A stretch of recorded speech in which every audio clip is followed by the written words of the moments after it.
Listen, there's a hidden current running beneath the surface of modern relationships, an unspoken truth that psychology, biology, and even history have whispered about for centuries. It's uncomfortable, it's controversial, and most people will never dare to say it out loud.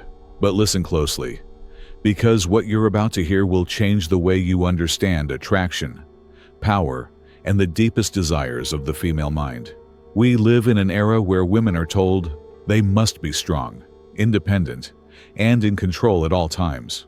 Society praises the woman who wears the pants, who calls the shots, who never bends to anyone.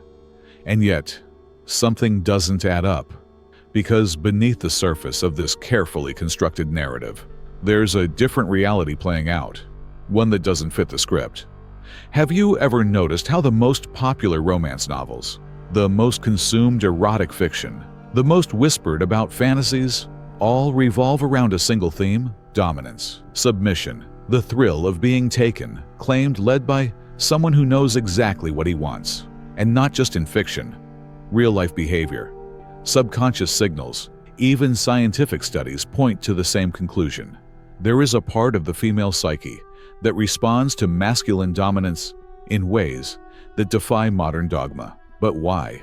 If women are truly happiest when they're in complete control, why does this pattern keep emerging? Why do so many secretly crave the very thing they're told they shouldn't want? Listen, this isn't about oppression. This isn't about misogyny.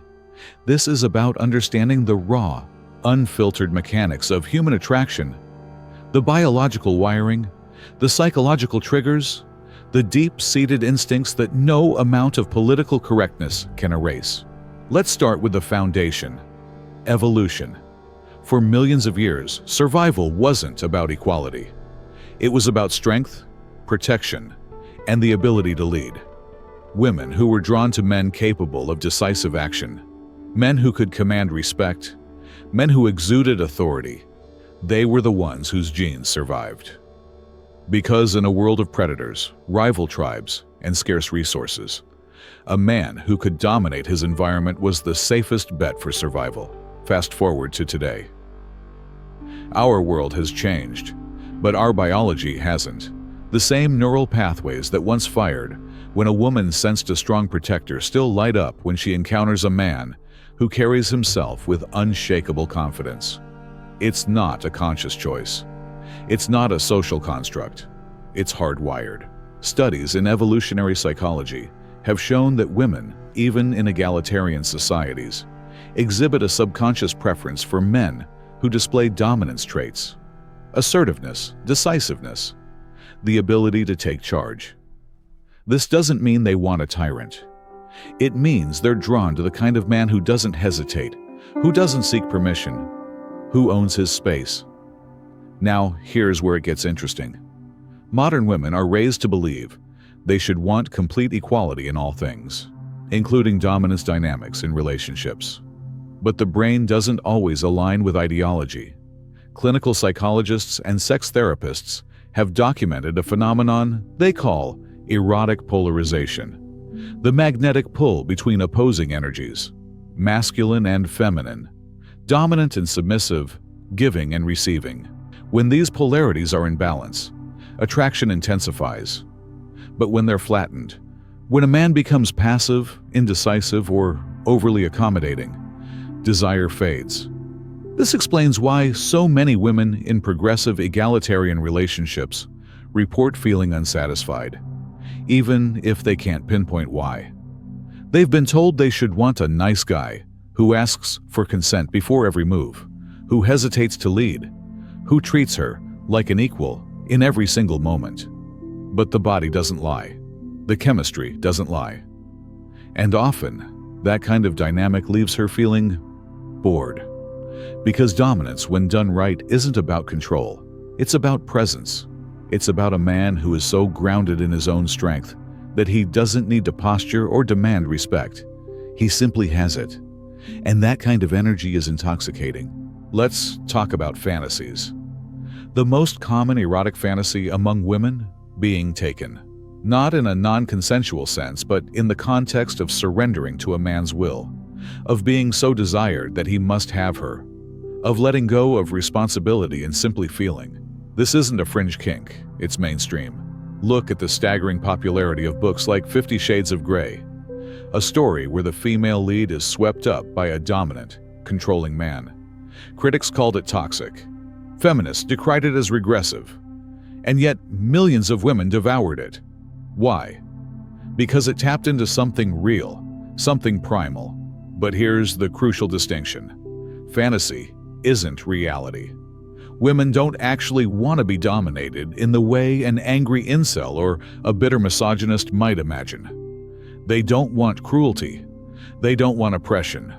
What they do want is the illusion of force, the thrill of being with a man who is so confident, so self-assured, that he can steer the interaction without apology. This is why toxic dominant men still succeed while nice guys finish last. It's not because women are masochists. It's because dominance, when paired with confidence and charm, triggers an ancient response. One that says, "This man can handle me. This man can lead me. This man is strong enough to match my energy." So where does this leave men today? In a confusing paradox. They're told to be sensitive, to be egalitarian, to never assert themselves too strongly. And then they watch as women gravitate toward men who break those rules. The key isn't to swing to extremes, to become either a doormat or a domineering jerk. The key is to understand the nuance of dominance. True dominance isn't about force. It's about frame control, the ability to set the tone of an interaction without needing validation. A dominant man doesn't ask, "Is this okay?" He knows it's okay because he's calibrated. He doesn't seek permission. He reads the room, he senses her energy, and he leads with purpose. And when he does, something fascinating happens. She relaxes. She doesn't have to be in charge. She can let go. And that is where real attraction thrives. Here's the uncomfortable truth. Most people, men and women alike, don't actually want pure equality in attraction. They want chemistry. And chemistry requires tension. It requires push and pull. It requires one person to lead and the other to follow. This doesn't mean women are incapable of leadership or independence. Many are CEOs, politicians, warriors, but in the realm of intimacy, in the dance of seduction, the dynamic shifts. Because at the end of the day, no matter how powerful a woman is, she still wants to feel feminine. And femininity, in its purest form, responds to masculinity. Not to aggression, not to control, but to strength.